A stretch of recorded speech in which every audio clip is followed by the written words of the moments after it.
கொடுப்பார் தெரியுமா? நாங்கள் கொடுக்காவிட்டால் சீனாக்காரன் கொடுப்பார், நாங்கள் கொடுக்காவிட்டால் பாகிஸ்தான்காரன் கொடுப்பார். நான் கேட்டேன், பாகிஸ்தானின் வம்சாவளி எங்கே இருக்கிறானா? பாகிஸ்தானின் தொப்புள் கொடி உறவங்க இருக்கிறானா? சீனாக்காரனின் தொப்புள் கொடி உறவங்க இருக்கிறானா? எங்கள் மக்கள் இருக்கிறார்கள்.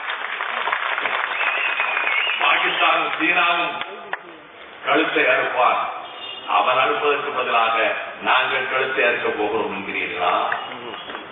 கொடுத்தார்களே ஆயுதங்கள், அன்று முதல் தொடர்ந்து எவ்வளவு ஆயுதங்கள் இந்த 5 வருட காலத்தில் கலைஞர் கருணாநிதிக்கு இது தெரியாதா? மூளையிலே ஒரு நாள் ஒரு 8வது பக்கத்தில் 7வது காலத்தில் 2 வரி அவரை பற்றி ஒரு விமர்சனம் வந்துவிட்டால் அதற்கு முதல் பக்கத்திலே எவ்வளவு இழிவுபடுத்தி 1.5 பக்கத்துக்கு உடன்பிறப்புக்கு கடிதம் எழுதுகின்ற கலைஞர் கருணாநிதியை கேட்கிறேன். அவரை பற்றி ஒரு விமர்சனம் ஏதாவது ஒரு பத்திரிகை ஒரு வரி வந்துவிட்டால் அவர்கள் மீது பாய்ந்து பிராண்டி ஐயோ அத்தனை கவிதைகள் எழுதுகின்ற கலைஞர் கருணாநிதியை கேட்கிறேன். இந்த செய்திகள் அடுக்கடுக்காக பத்திரிகைகள் வந்ததே உங்களுக்கு தெரியாதா? உங்களுக்கு தெரியும். இந்தியா ரடார் கொடுத்தது தெரியும், நீங்கள் எதிர்க்கவில்லை. பலாரி விமான தளத்தை புதுப்பித்துக் கொடுத்தது உங்களுக்கு தெரியும், பத்திரிகை வந்தது நீங்கள் எதிர்க்கவில்லை. ஆயுதங்களை அள்ளி கொடுத்தது இந்தியா, நீங்கள் எதிர்க்கவில்லை. நீங்கள் ஆட்சியில் பங்கு வகித்தீர்கள். எங்களுக்கு இந்தந்த இலாக்கா கொடுக்காவிட்டால் பதவி பிரமாணம் எடுக்க மாட்டோம் என்று பிளாக்மெயில் செய்ய தெரிந்த முதலமைச்சர் கலைஞரை கேட்கிறேன். இந்த ஆயுதங்கள் கொடுப்பது உங்களுக்கு தெரியும், நீங்கள் எதிர்க்கவில்லை. விமான தளத்தை புதுப்பித்துக் கொடுக்காதீர்கள், குண்டு வீசி எங்கள் குழந்தைகளை கொண்டு விடுவார் என்ற போது மறுத்ததே. 2005 டிசம்பர் 9ஆம் தேதி இலங்கையின் விமானப்படை துணை தளபதி டொமினிக் பரேரா பத்திரிகையாளர்களை அழைத்து சொன்னார், பலாரி விமான தளம் பழுது பார்க்கப்பட்டு விட்டது. இந்திய நிபுணர்களை கொண்டு பழுது பார்க்கப்பட்டது. அவங்க செலவில் பழுது பார்க்கப்பட்டது. எங்கள் வரிப்பணத்தில் நீ பழுது பார்த்து கொடுத்தார். நீ இலங்கையின் விமான தளத்தை பழுது பார்த்து கொடுத்தார். அந்த விமான தளத்திலிருந்து ஏவப்பட்ட கைபர்ஜெட் விமானங்கள் செஞ்சோரையில் குண்டு வீசி 61 சிறுமைகள், தாய் சந்தேகம் இல்லாத 61 குழந்தைகள் துடிக்க துடிக்க கொல்லப்பட்டார்களே. அந்த 61 குழந்தைகள் சின்னஞ்சிறு சிறுமிகள் சாகடிக்கப்பட்டதற்கு குண்டு வீசுவதற்கு ஏற்பாடு செய்து கொடுத்தது இந்திய சர்க்கார். நீ கண்டனம் தெரிவித்தாயா? நான் கேட்கிறேன். எங்கள் பச்சை குழந்தைகள் 61 சிறுமிகள் சென்றதற்கு உலக நாடுகள் கண்டனம் தெரிவித்தது, இந்திய அரசு கண்டனம் தெரிவித்ததா? இந்தியாவின் இறையாண்மையை, இந்தியாவின் ஒருமைப்பாட்டை போதிக்கின்ற இந்திய சர்க்காருக்கு இல்லை. இப்பொழுது நீங்கள் எதுவுமே மறைக்க முடியாது. சட்டசபையிலே ஒரு காங்கிரஸ் எம்எல்ஏ பெயரையெல்லாம் சொல்லி இந்த மேடையை நான் அழுக்காக்கிக் கொள்ள விரும்பவில்லை. அவர் சொல்லுகிறார், நாங்கள் எந்த ஆயுதங்களும் தரவில்லை. செட்டிநாட்டு சிதம்பரம் சொல்லுகிறார், நாங்கள் எந்த ஆயுதமும் தரவில்லை. அவர் தன்னை அறிவாளியாக கருதி கொண்டு அகந்தையிலே பேசுகின்ற ஒரு பெரிய மனிதர். நாங்கள் ஆயுதம் தரவில்லை என்கிறார். இதோ என் கையில் இருப்பது ஆதாரங்கள்.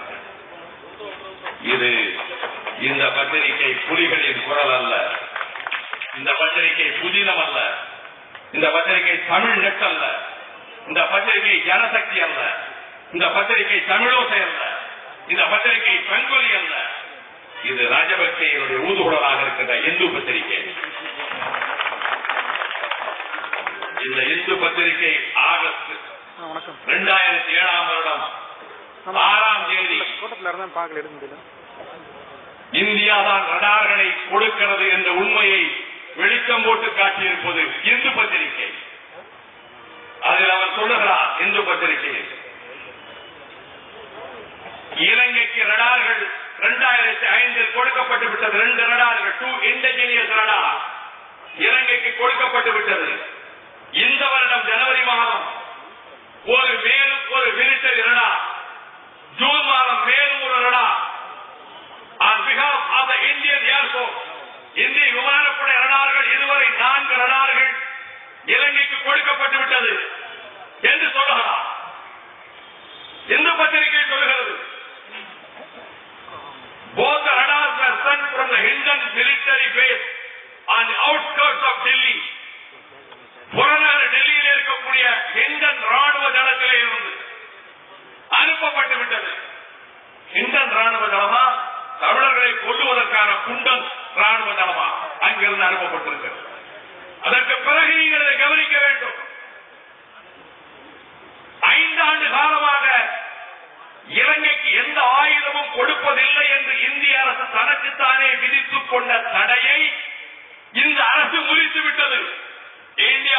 first broke up its self-imposed embargo of nearly 5 years when it sent to India Indra 2 radars on the eve of Sri Lankan President Mahinda Rajapakse's first visit in 2005.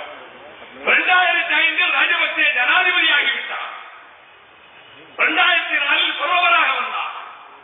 அவன் ஜனாதிபதி ஆனவுடன் ரடார்கள் கொடுக்கப்பட்டது. இதில் தான் செய்தி இருக்கிறது. லட்சமண பெருமாள் சரவண பெருமாள் பேசினார். வாஜ்பாய் பிரதமராக இருந்தார். அப்பொழுது 98ஆம் ஆண்டில் இலங்கையிலே தமிழ் மக்கள் ஏராளமாக கொல்லப்பட்டார்கள். சிங்கள ராணுவத்தினுடைய தாக்குதலில் 5 லட்சம் தமிழர்கள் யாழ்ப்பாணத்தை விட்டு வெளியேற வேண்டிய நிலைமை ஏற்பட்டது. அந்த 98ஆம் ஆண்டு பிரதமர் வாஜ்பாய் அவர்கள் அனைத்து கட்சி கூட்டத்தை டெல்லியில் கூட்டினார். பாராளுமன்ற கட்டிடத்திற்குள் இருக்கக்கூடிய கூட்டம் நடக்கக்கூடிய அரங்கத்தில் கூட்டினார். ரூம் நம்பர் 62 பாராளுமன்ற கட்டிடத்தின் 62ஆம் அறையில் கூட்டினார். அந்த கூட்டத்தில் உள்துறை அமைச்சர் அத்வானி, காங்கிரஸ் கட்சியின் தலைவி சோனியா காந்தி, இன்றைய பிரதமர் மன்மோகன் சிங், மருத்துவமனையில் சிகிச்சை பெறுகிற அருமை நண்பர் காங்கிரஸ் கட்சியைச் சேர்ந்த மேற்கு வங்கத்தைச் சேர்ந்த பிரியரஞ்சன் தாஸ் மூர்த்தி, பீகார் முதலமைச்சராக இருக்கக்கூடிய நிதிஷ்குமார், லாலு பிரசாத் யாதவ், முலாயம் சிங் யாதவ் எல்லோரும் இருந்தார்கள். அந்த கூட்டத்தில் ஒவ்வொரு கட்சி சார்பிலும் பேச சொன்னார்கள். அந்த நிகழ்ச்சி எனக்கு நன்கு நினைவிருக்கிறது. அண்ணா திராவிட முன்னேற்ற கழகத்தின் சார்பில் மிக பாண்டியன் கலந்து கொண்டு பேசினார். நான் பேசினேன். நான் ஏறத்தாழ அதிக நிமிடங்கள் எடுத்துக்கொண்டேன். நிதிஷ்குமார் கூட இவ்வளவு விஷயங்கள் எங்களுக்கு தெரியாது என்றார். அந்த கூட்டத்தில் எடுக்கப்பட்ட முடிவு, இலங்கைக்கு ஆயுதங்கள் கொடுக்கக்கூடாது, இந்திய அரசு கொடுக்காது. ஆயுதங்கள் கொடுப்பதில்லை, ஆயுதங்கள் விற்பதில்லை என்று பிரதமர் முடிவெடுத்தார் வாஜ்பாய். கூட்டம் முடிந்த நிருபர்கள் பிரதமர் வாஜ்பாயை சூழ்ந்து கொண்டு கேள்வி கேட்டார்கள். இலங்கை அரசு பணம் கொடுத்தால் ஆயுதங்களை விற்பீர்கள் அல்லவா என்று கேட்டார்கள். நாட் ஈவன் சேல் ஆஃப் மூச்சு அடிச்ச மாதிரி வாஜ்பாய் சொன்னார். ஆயுதங்கள் விற்க கூட மாட்டோம். யார் சொன்னது? இந்திய பிரதமர் வாஜ்பாய். நாங்கள் இந்திய ஒருமைப்பாட்டை நம்புகிறோம். டெல்லியிலே உண்ணாவிரத போராட்டத்தில் 4 சகாக்கள் 5000 பேரும் தமிழ்நாட்டிலே இருந்து சென்று இந்திய நாடாளுமன்றத்துக்கு எதிரே ஜந்தர் மந்தரிலே அந்த கொட்டும் பணியிலே உண்ணாவிரதம் இருந்த போது அந்த மேடைக்கு அத்வானி வந்தார். அந்த மேடையில் அவர் சொன்னார், ஈழ தமிழ் மக்களை காக்க இந்திய அரசு தவறிவிட்டது, ஆயுதம் தருகிறது என்று சொன்னார். அந்த மேடைக்கு இந்திய கம்யூனிஸ்ட் கட்சியினுடைய மதிப்பாய்ந்த தலைவர் பரதன் வந்தார்.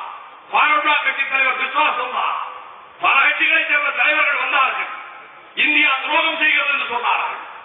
நான் இப்போது கேட்க விரும்புகின்றேன் காங்கிரஸ் கட்சியின் தலைமையை.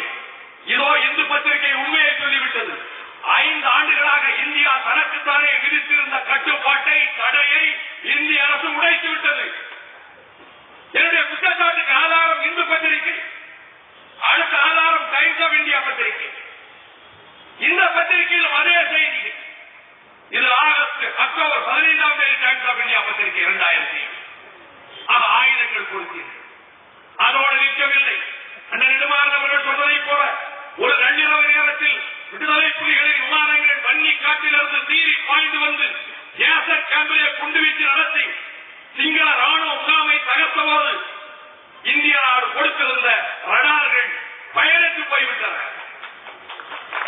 அந்த ரடார்கள் இயக்கிக் கொண்டிருந்த ஏகே தாகூர், சிங்சாமணி ரவுட் 2 பேர் படுகாயமுற்றார்கள். மருத்துவமனைக்கு கொண்டு செல்லப்பட்டார்கள். பத்திரிகை செய்தி வந்தது. 8ஆம் தேதி ராத்திரி நடந்த சம்பவம் செப்டம்பர் 9ஆம் தேதி காலை பத்திரிகையில் வந்தது. செப்டம்பர் 9ஆம் தேதி மாலையில் பிரதமர் மன்மோகன் சிங் அவர்களுக்கு ஒரு கடுமையான கடிதம் எழுதினேன். என் ஆத்திரத்தை கொட்டி தீர்த்து, வேதனையை கொட்டி தீர்த்து எழுதினேன்.